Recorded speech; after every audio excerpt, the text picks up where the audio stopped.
Bonjour à tous. On vient de me faire un partage intéressant.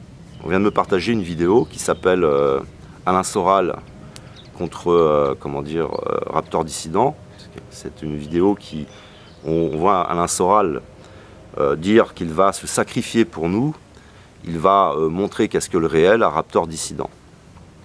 Bon, après, ce qui m'intéresse, c'est d'utiliser cette occasion pour vous transmettre des informations, pour vous transmettre un peu de connaissances, puis mon avis, qui n'est pas forcément le vôtre.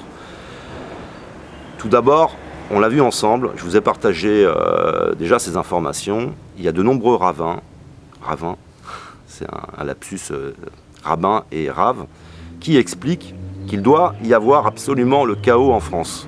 Alors, pas qu'en France, mais essentiellement en France. Ça, c'est le messianisme. Messianisme qui est particulièrement vivant dans le sionisme. Mais attention, c'est comme en France, tu peux naître dans une famille politique d'extrême droite et puis d'être d'extrême gauche. Ça veut dire que sur les territoires d'Israël, il y a des personnes qui tourneront, il y en a qui tournent mal, c'est comme partout, quoi. Mais quoi qu'il en soit, il y a un projet de chaos en France. Pour ça, il faut la déliquescence complète de la matrice actuelle, pour une autre matrice, parce que par exemple Adolf Hitler, qui était un pervers narcissique, voulait imposer une autre matrice. Et quoi qu'il en soit, il faut une déliquescence. Pour qu'il y ait une déliquescence, il faut de la dualité, il faut le feu. On est dans la période Ben Youssef, on l'a vu ensemble ça. Ils le disent, les rabbins et les raves. C'est la période Ben Youssef, c'est la période de feu, c'est la période des territoires, c'est la période de la politique, de l'économie, pour le développement, en fin de compte, de ce messianisme. Et là, il y a Donald Trump qui intervient. Donald Trump qui est aussi esclave de son ego, qui a des problèmes narcissiques aussi. Vous voyez là l'importance de certains personnages à la mise en place de prophéties, tout compte fait. On va faire une pièce à son effigie, avec Sirius.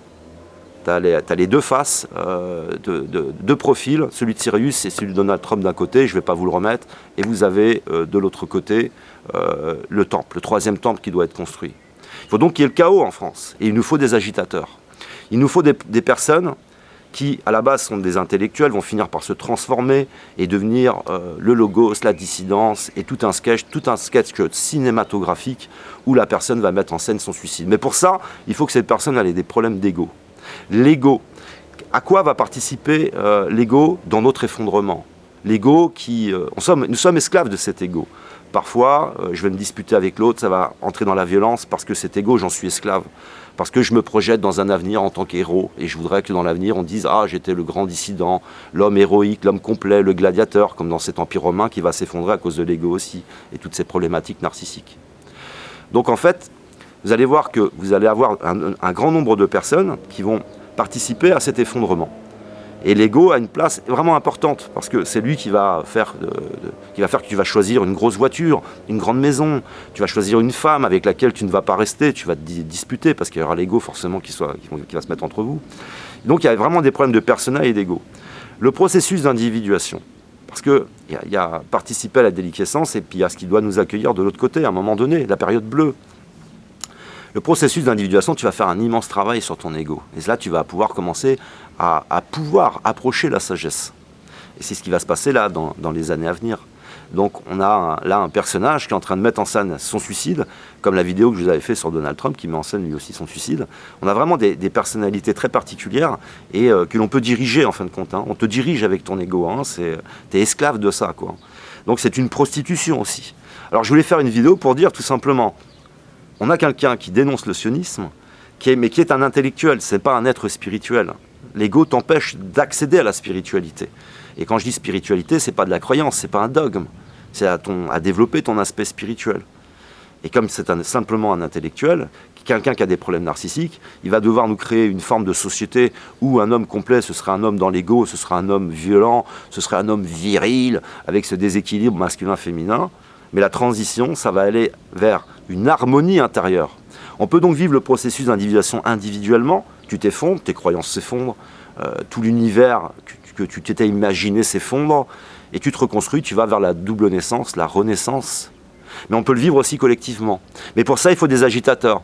Il faut des personnes, au lieu d'être dans la sagesse, réunir les opposés, peu importe ta religion, peu importe tes idéologies, essayer de se réunir, être en paix, ça contrecarre les projets de chaos. Mais non, c'est l'inverse. Alors c'est intéressant de voir cette folie, cette maladie mentale dans laquelle nous sommes aujourd'hui, où ceux qui disent vouloir notre bien-être, vouloir une société nouvelle, combattre contre l'injustice, sont injustes, sont bourrés de problématiques psychologiques et en fin de compte participent eux-mêmes au messianisme. Vous voyez l'inversion dans laquelle on est, quoi. On est vraiment là dans du business, quoi. On est dans du consumérisme. On a même des personnages qui sont devenus rien d'autre que des youtubeurs et avec en plus leur succès qui est en train de s'effondrer. Alors il faut du clash, ramener du monde dans la boutique. Parce que la boutique de R, c'est d'un côté tu rentres et tu finis souvent par en ressortir pour la majorité. Mais après ça dépend. Si vous êtes profondément esclave de votre ego, si vous êtes dans la pulsion, la violence, vous aurez tendance à y rester. Parce que du coup, vous y trouvez ce que vous voulez. Voilà, je vous remercie de m'avoir écouté. Je vous aime, que l'amour, l'art et l'autre soient avec vous.